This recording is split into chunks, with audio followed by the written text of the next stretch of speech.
అశోక్,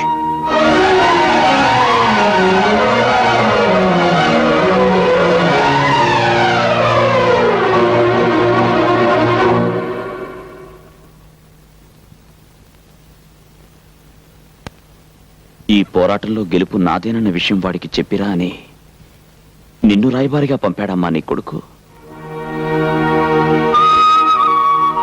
ఇల్లు ఖాళీ చేయమని తన నోటితో తను చెప్పలేక నిన్ను మధ్యవర్తిగా పంపించాడమ్మా నీ కొడుకు.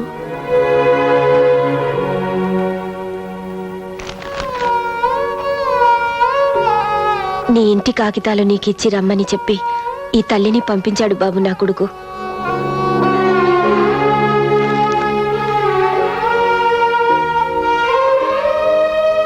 వాడి మీద గెలవాలని కోరుకున్నానే తప్ప వాడు వీధుల పాలైతే నేను భరించలేనని చెప్పి ఆ దస్తావేజులు నీకిచ్చి రమ్మన్నాడు బాబు నా కొడుకు. నిజంగా ఈ దస్తావేజులు వాడే ఇచ్చి రమ్మన్నాడా? వాడిని కన్న తల్లి మీద ఒట్టు.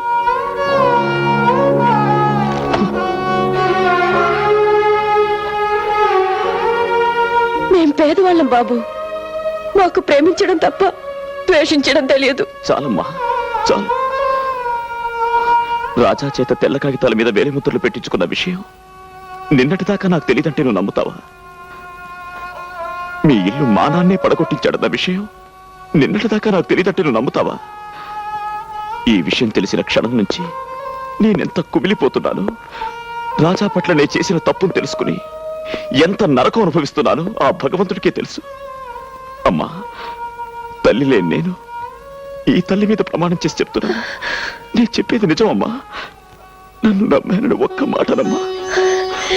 బిడ్డ మాట తల్లి ఎందుకు నమ్మదు బాబు? నా అశోక్ గురించి నాకు బాగా తెలుసు. నేను వెంటనే వెళ్ళి జరిగిందంతా రాజాకి చెప్తాను. వాడికి ఇంతకు మించిన శుభవార్త ఇంకే ఉంటుంది బాబు. వస్తాను వస్తానమ్మా. అలాగేనమ్మా.